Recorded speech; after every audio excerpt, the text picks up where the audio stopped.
Teman-teman yang dirahmati Allah Subhanahu wa taala, di ayat kedua surat Al-Ankabut Allah menyampaikan sebuah sindiran. Allah nyindir dengan bahasa, emangnya manusia pikir Allah akan biarin aja mereka mengatakan kami telah beriman, sementara mereka tidak diuji. Ini Allah lagi menyindir orang-orang yang selama ini berputus asa setelah beriman. Berputus asa setelah berhijrah. Berputus asa dan mengeluh setelah bertaubat. Allah lagi nyindir mereka nih. Seolah-olah Allah bilang,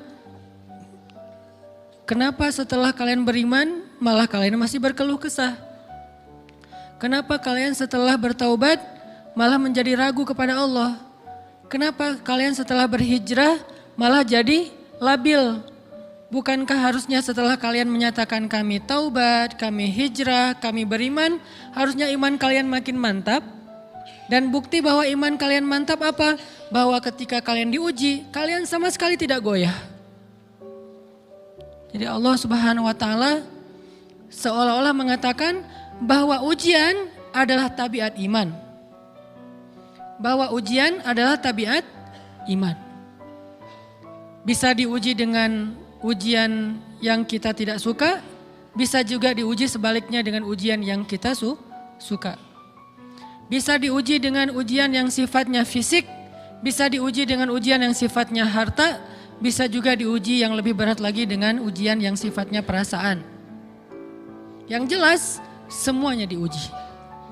Bisa diuji dengan ujian musibah, bisa juga diuji dengan godaan-godaan dari syaitan yang melalui hawa nafsu kita. Bisa diuji dengan kemarahan, dipancing oleh orang lain untuk marah, dipancing di sosmed untuk ngebalas komen-komen mereka, dipancing untuk berdebat, dipancing untuk akhirnya kita saling menjudge, saling menjatuhkan, saling menjelekkan. Ini semuanya bentuknya ujian. Makanya Allah Subhanahu wa taala mengatakan di pembukaan surat Al-Ankabut, kalau ujian itu adalah tabiat iman. Ujian dan keimanan itu nggak bisa dipisahkan. Apa hubungan antara iman dengan sabar? Sehingga Allah Subhanahu wa taala menilai keimanan seseorang itu dengan cara mengujinya. Apa hubungan antara iman dengan sabar? Ternyata ciri yang paling jelas orang yang imannya baik adalah sabarnya. Makin baik imannya, harusnya makin kuat kesabarannya. Jadi orang yang paling beriman itu tidak dilihat dari wawasan agamanya. Itu lebih kepada orang yang berwawasan luas, yang ilmunya banyak. Tapi belum tentu orang yang wawasannya luas adalah orang yang paling baik imannya, belum tentu. Bukankah iblis itu wawasannya luas? Dia mengerti banyak hal yang bahkan kita gak ngerti. Iblis ngerti tentang dunia di langit.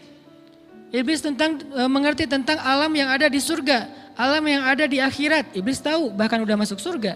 Jadi ilmu iblis lebih banyak daripada kita sekarang. Tapi kenapa iblis malah tidak sebanding antara ilmunya, wawasannya dengan ketakwaan dan kesolehannya? Karena iblis tidak sabar dengan sebuah ujian. Ujian iblis apa? Eksis. Itu ujiannya iblis. Dia udah lama eksis, followersnya banyak. Setiap dia posting, orang berlomba-lomba jadi first like. Setiap dia posting, di repost rame-rame. Di YouTube viral. Channelnya tuh paling banyak subscribersnya. Iblis. Coba cari nanti di YouTube iblis. Ada gak channel? Itu udah viral banget loh. Eksis banget. Tiba-tiba datang pendatang baru. Muncul pendatang baru. Pendatang baru ini tiba-tiba melejit. Followersnya langsung nambah. Kejar-kejaran akhirnya disalib. Pas lagi kayak gitu dia gak kuat dengan ujian nama besar, ujian eksistensi, ujian popularitas, ujian siapa yang lebih dihargai, ujian-ujian kayak gitu. Sama kayak kita kadang-kadang ngerasa udah banyak jasa dalam sebuah organisasi, udah banyak jasa dalam sebuah komunitas, udah banyak jasa dalam sebuah lingkungan, masjid, sekolah, organisasi, teman-teman, kita yang paling sering berkorban. Tapi ternyata yang eksis, yang masuk media, yang masuk TV justru orang lain. Itu kan ujian ya. Nah ini nih yang kadang-kadang ujian namanya zulzilu, diguncang perasaannya. Bukan diuji dengan fisik, kadang-kadang ujian sakit, capek, lelah, buat kita bisa kita lalui tuh dalam sebuah organisasi nih. Kita lagi bikin kegiatan sosial, baksos. Di sekolah, dengan OSIS-nya, dengan ROHIS-nya, di kampus, dengan BEM-nya, dengan LDK-nya, kita bikin acara baksos. Kan effortnya lumayan ya. Kita begadang untuk meeting, kita survei lapangan, kita kerja malah tidur sehari cuma 1,5 jam, 2 jam. Fisik kita lelah, fisik kita capek, kadang sampai sakit. Sampai dirawat di rumah sakit gara-gara kena misalnya tipes gitu, gara-gara kita habis-habisan bekerja, itu buat kita gak masalah. Ujian fisik kita lalui. Dan besok mau ngadain lagi, kita yang paling semangat dan aktif. Gak masalah capek juga. Gak masalah juga kita lelah, gak masalah kurang tidur, gak masalah berjalan jauh, gak masalah. Satu, ujian harta. Kita yang justru nombokin. Kita yang nalangin dulu modal-modal untuk kegiatan-kegiatan tersebut. Kalau ternyata gak tercover dananya, akhirnya gak bisa dibalikin talangan kita, gak apa-apa, kita ikhlas. Kita berkorban dengan harta kita. Butuh apa? Saya bayarin. Butuh apa? Kita lewatin ujian harta. Tapi begitu ujian perasaan, kita udah capek, lelah, kurang tidur, nombokin, nalangin habis-habisan. Ternyata teman kita yang jadi ketua panitia ada kadang cuma masalah itu doang. Atau dia yang jadi PR-nya. Yang namanya PR ketika diliput oleh media kan dia yang muncul mukanya kan. Akhirnya diundang oleh misalnya hitam putih lah atau apalah. Kok dia yang muncul di sana? Atau diundang berdua, tapi sampai di sana dia yang banyak ngomong, kita diam aja. Pulang-pulang pundung. Begitu besok mau ngadain lagi, udah gak mau terlibat. Left group. Kenapa itu terjadi? Ujian zulzilu, perasaan. Itu yang dialamin oleh iblis. Iblis rela banget disuruh beribadah, sujud beribu-ribu tahun, kuat iblis. Kalau kita mungkin jidatnya hitam, kalau iblis mungkin udah kepala-kepalanya hitam, saking rajinnya sujud. Wah, ibadahnya udah ribuan tahun. Iblis disuruh berkorban dengan harta yang dia miliki, dia kasih aja semuanya. Tapi kalau disuruh dia ngalah dari Adam untuk memimpin alamin, menjadi khalifatullahi fil ard, menjadi pemimpin wakilnya Allah di muka bumi, buat iblis ini berat. Kenapa dia? Ana khairum min, saya lebih baik daripada dia.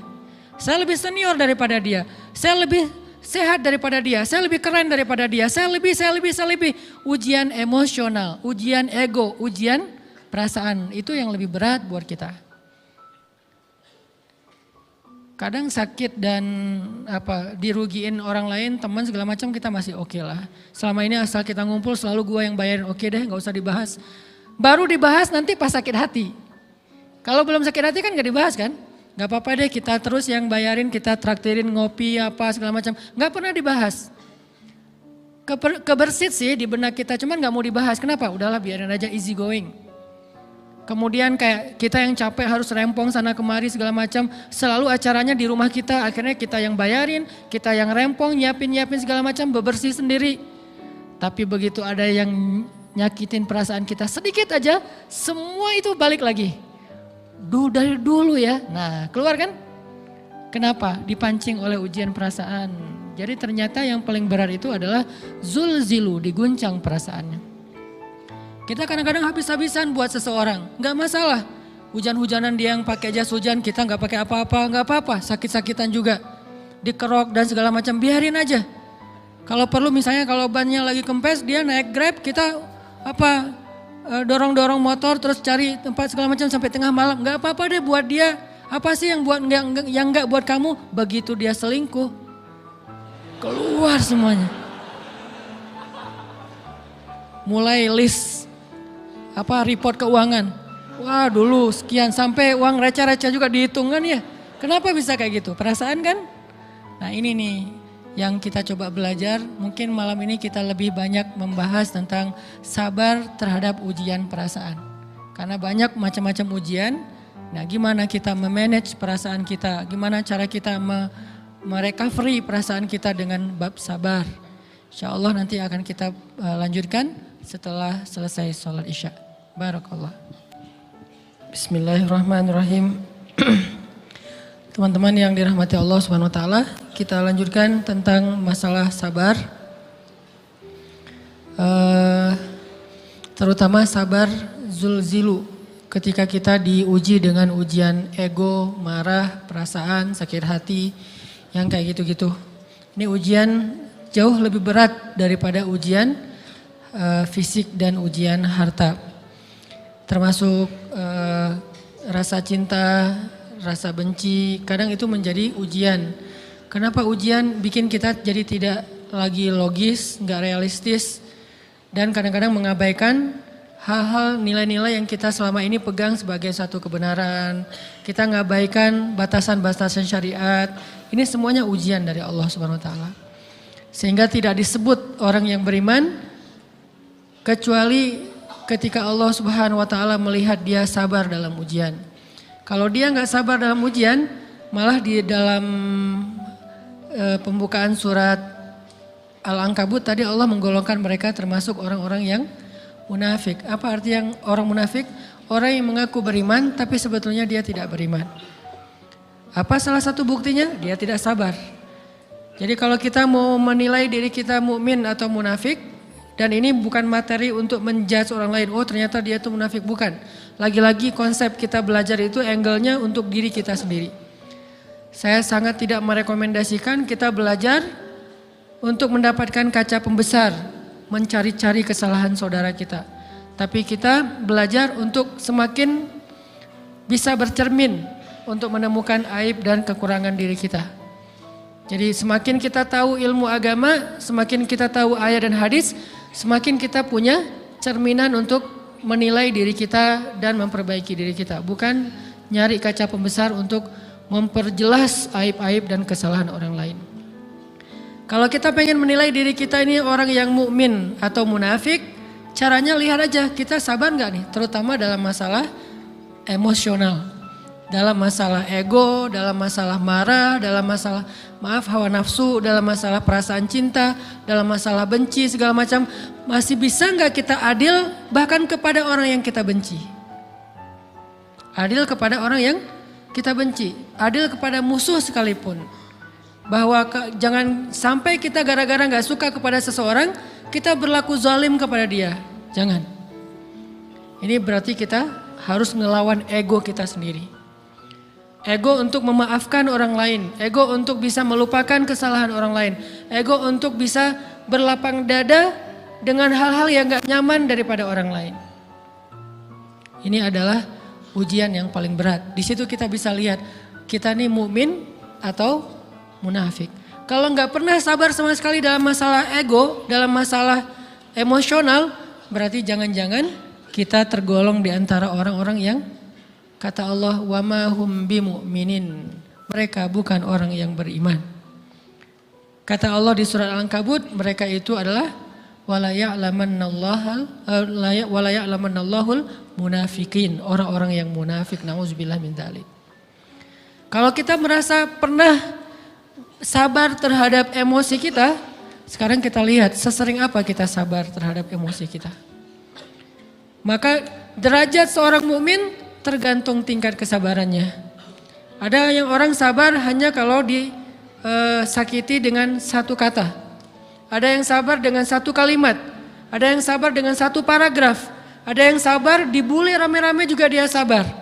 Berarti lahum darajatun inda rabbihim. Orang beriman juga bertingkat-tingkat. Dan tingkatan itu tergantung tingkat kesabaran kita dalam menghadapi ujian, salah satunya ujian emosional kita, perasaan kita. Sehingga teman-teman yang dirahmati Allah SWT, salah satu program kita untuk terus mengembangkan diri, program untuk tumbuh, program untuk memperbaiki diri kita di hadapan Allah itu adalah coba kita program dalam sehari aja, terus kita nilai berapa kali kita berhasil ngelewatin ujian emosional. Bukan cuman marah, termasuk cinta, benci, tersinggung, sakit hati kayak gitu-gitu. Berapa kali kita bisa berhasil melewati itu dalam sehari. Gak usah seminggu, sehari aja. Di jalan, sama temen, di grup WA, di IG, di Twitter, di mana gitu. Coba kita lihat berapa kali kita bisa menahan diri kita dan bersabar. Bukan berarti tidak respon ya, bukan berarti pasif. Kita bisa merespon tapi dengan cara yang elegan. Kita bisa merespon tanpa harus memperlihatkan emosional yang meledak-ledak. Bukan berarti ketika disakiti orang, dihina dan segala macam kita diam aja. Gak selalu kayak gitu. Kadang-kadang kita perlu merespon untuk mengklarifikasi, tabayun kalau kata orang-orang yang dalam ilmu fikih. Kita harus tabayun. Tapi tabayun dengan marah itu beda. Tabayun dengan mencela itu beda. Sehingga kita mencoba menahan diri berpikir, aduh capek kalau gitu. Tapi kan ini bagian dari pembelajaran. Makin terbiasa kayak gitu, terbiasa elegan, maka otomatis jadi nggak terlalu repot lagi. Kan awal-awal bersikap pengen yang bijaksana, yang elegan, yang dewasa, itu kan kadang-kadang harus diusahain ya. Karena belum mengkarakter, harus mikir dulu gimana ya sikap yang paling dewasa, gimana ya sikap yang paling bijaksana, gimana ya sikap yang paling wise, gimana ya sikap yang paling elegan, masih mikir. Tapi setelah berkali-kali kita latihan, lama-lama itu menjadi spontanitas kita. Dan kalau udah bisa kayak gitu, insya Allah kita sudah mulai meniru nih akhlak Nabi Muhammad SAW. Ini ujian perasaan banget. Kalau tadi saya ngasih contoh diselingkuhin itu sebetulnya cuman bercanda ya. Karena diselingkuhin ini pastinya bukan ujian. Tapi musibah. Pengkhianatan ya, tidak ada tempat. Gimana kita ngelawan perasaan kita kalau lagi kayak gitu? Gimana kita ngelawan perasaan kita kalau lagi diuji? Gimana cara kita bersabar? Karena iman dan sabar itu bisa dibilang satu paket. Gak disebut orang beriman kalau gak sabar. Dan insya Allah orang yang sabar itu adalah ciri-ciri orang beriman. Gak mungkin disebut orang beriman kalau gak sabar. Kita pikir memang iman itu hanya ucapan. Kalau iman itu cuma ucapan, inna sholati wa nusuki wa mahyaya wa mamati lillahi rabbil alamin, gampang. Kalau iman itu cuma ucapan, hasbiyallah wa ni'mal wakil, gampang. Kalau iman itu cuma ucapan, la haula wa la quwata illa billah, gampang. Kalau iman itu cuma ucapan, iyyaka na'budu wa iyyaka nasta'in, gampang. Tapi Allah mengatakan, wa ma hum bimu'minin. Ahasiban nasu ayyutraku ayyakulu amanna wa hum la yuftanun. Emangnya cukup dengan hanya mengatakan kami telah beriman lalu tidak diuji? Ternyata iman adalah sabar dalam ujian. Jadi nggak mungkin orang disebut beriman sementara dia tidak sabar, sementara dia emosional, sementara dia temperamen, sementara dia orangnya meledak-ledak, sementara dia orangnya mengeluh, sementara dia orangnya berputus asa. Nggak mungkin. Karena ulama mengatakan la tayasu, jangan berputus asa. Fa innal ya's laisa min akhlaqil muslim atau mu'min. Karena sesungguhnya keputusasaan bukan di antara akhlak orang yang beriman. Orang yang beriman itu tidak pernah berputus asa. Serumit apapun masalah kita, kalau kita punya yakin sama Allah bahwa Allah ala kulli syai'in qadir, maka kita pasti akan punya harapan. Kalau kita yakin bahwa Allahu Akbar, sebesar apapun masalah kita, Allah lebih besar daripada masalah kita kan? Bukankah kita mendengar Allahu Akbar, Allahu Akbar. Ada gitu yang lebih besar daripada Allah? Harusnya kita tidak pernah berdoa kepada Allah sambil mengatakan, ya Allah saya punya masalah besar. Itu sama aja dengan kita ngeledekin Allah. Sama aja kayak kita datang ke teman kita bilang gini, saya mau pinjam duit. Enggak akan banyak kok, saya tahu kamu kalau kebanyakan kamu enggak akan sanggup. Kan enggak mungkin kita ngomong gitu kan ya. Saya lagi banyak hutang nih. Saya mau minta tolong sama kamu. Insya Allah saya enggak akan minta seutuhnya. Saya tahu kamu juga kurang duitnya. Saya minta dikit-dikit aja lah. Kan enggak gitu kan cara kita minta tolong. Sama aja kita doa, ya Allah saya punya masalah besar. Ngomong ke Allah punya masalah besar. Kalau kita ngomong ke manusia kayak gitu wajar, tapi ke Allah, ya Allah saya punya masalah kecil nih. Apa? Ada hutang sedikit, berapa? 100 M. Allah kan ghaniyun, maha kaya, jadi jangan pernah mengatakan 100 M itu besar di hadapan Allah. Kita ngeremehin Allah banget. Bukankah Allah maha kaya? Jangan pernah mengatakan bahwa musibah kita, ditinggalkan orang yang kita cintai, dibully seluruh dunia, itu besar di hadapan Allah. Bukankah Allah cukup buat kamu, kata kamu? Inna sholati wa nusuki wa mahyaya hasbiyallahu ni'mal wakil. Jadi Allahu Akbar. Sehingga kalau kita berdoa, ya Allah saya punya sedikit masalah. Bukankah Umar pernah mengatakan, ya nafsi, idza dhaqat alaikid dunya, fala taquli ya Rabbi indi hammun kabir, faquli ya hammun indi rabbun kabir. Wahai jiwaku, kalau kamu merasakan kesempitan, kegalauan, bingung, sakit, jangan pernah kamu mengatakan ya Rabbi saya punya masalah besar. Tapi katakanlah wahai masalah saya punya Rabb yang maha besar. Iman dan harapan, berharap itu nggak bisa dipisahkan. Iman dan sabar itu nggak bisa dipisahkan. Iman dan berserah diri atau menyerahkan urusannya, tawakul atau kita nyebutnya tawakal, nggak bisa dipisahkan. Bagaimana kita mau menyebut diri kita mukmin sementara kita nggak sabar ketika diuji dengan perasaan? Alhamdulillah kalau kita selama ini masih bersabar dengan ujian fisik. Ujian fisik yang setiap hari kita alamin apa? Lelah, capek, pulang kerja, pulang sekolah, pulang dari kampus, ngaji. Capek kan? Belum lagi macet-macetan, belum mandi pula. Dari tadi pagi, dari semalam kurang tidur. Dan segala macam, lelah, capek, ngantuk. Kadang-kadang sampai drop kesehatan kita. Kita bisa lalui itu, gak apa-apa capek-capek juga. Yang penting saya pengen belajar. Jalan nih jauh-jauh, ada yang dari Sumedang, ada yang dari Lembang, ada yang dari Banjaran, dari mana-mana datang pengen ngaji. Jarak jauh gak apa-apa. Macet gak apa-apa, lelah gak apa-apa, habis duit gak masalah.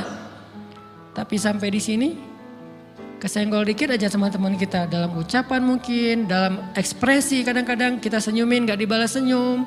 Atau mungkin hal-hal sepele itu bikin seolah-olah amal kita yang udah habis-habisan tadi jadi berkurang sampai habis pahalanya. Ujian perasaan. Kadang-kadang datang ke sini nggak ada rasa tidak nyaman sedikit mungkin dengan teman kita atau dengan orang yang di sebelah kita. Akhirnya kita merasa tersinggung, akhirnya kayak jadi berlebih-lebihan. Di tangga, di pintu, pas keluar, di tempat wudhu, di mana. Hal sepele sebetulnya, tapi mengganggunya bukan fisik kita. Yang terganggu bukan harta kita, tapi yang terganggu perasaan kita nih, rasa nyaman kita yang terganggu. Seolah-olah hilang semuanya. Jadi nggak berarti, ini namanya ujian teman-teman. Mudah-mudahan kita bisa istiqomah dalam masalah perasaan ini.